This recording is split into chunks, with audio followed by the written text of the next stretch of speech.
Mais avant toute chose, je vous propose d'abord de suivre la déclaration du réseau Mwangaza en marge de la modification de la loi portant électricité en République démocratique du Congo. Cette loi qui a déjà fait 10 ans d'ailleurs, c'est depuis 2014 que la loi sur l'électricité existe.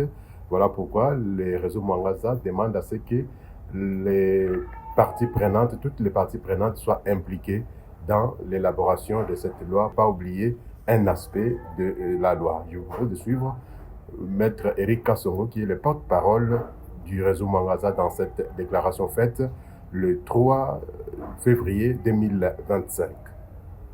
Le réseau Mwangaza loue la volonté du gouvernement de poursuivre la réforme du secteur de l'électricité à travers l'initiative de l'élaboration du projet de loi portant modification et complément de la loi de 2014 sur l'électricité dans certaines de ses dispositions et s'en félicite. Cependant, les organisations de la société civile, y compris le réseau Mwangaza, avaient identifié les insuffisances et les défis relatifs à la mise en œuvre de cette loi après évaluation et analyse 10 ans après son application. À ce jour, le réseau Mwangaza est surpris d'apprendre que le compte-rendu de la dernière réunion du Conseil des ministres tenu le 31 janvier, l'adoption par le gouvernement du projet de loi portant modification de la loi relative au secteur de l'électricité sur proposition du ministre des Ressources hydrauliques et électricité sans consultation préalable de toutes les parties prenantes intervenant dans ces secteurs.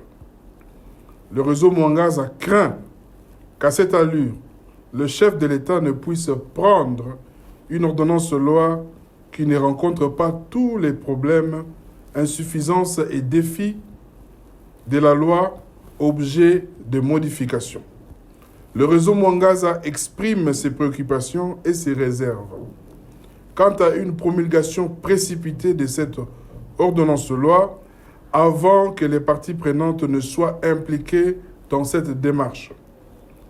Le réseau réitère sa demande de contribuer au texte par la proposition de ses contributions sur les différentes innovations que le projet compte introduire dans la loi. Par ailleurs, le réseau Mwangaza rappelle les plus grandes questions que la nouvelle loi doit prioriser. Apporter la clarté dans des dispositions sur la problématique du développement des autres formes des énergies renouvelables.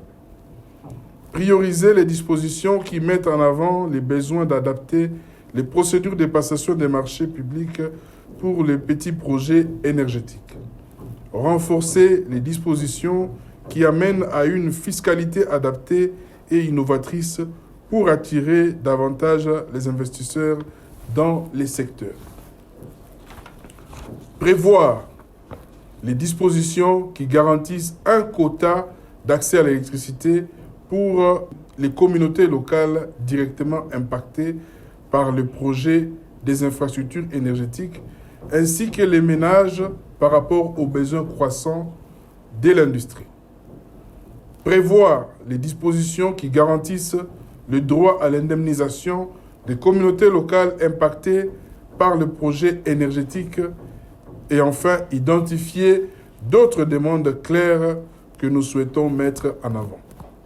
Par conséquent, le réseau Mwangaza interpelle le gouvernement à travers les ministères des Ressources hydrauliques et électricité sur l'urgence et la nécessité de garantir la prise en compte de toutes les observations des parties prenantes sur les innovations proposées et sur les nombreuses autres lacunes de la loi de 2014 qui ne sont pas prises en considération, telles que les réglementations des énergies renouvelables.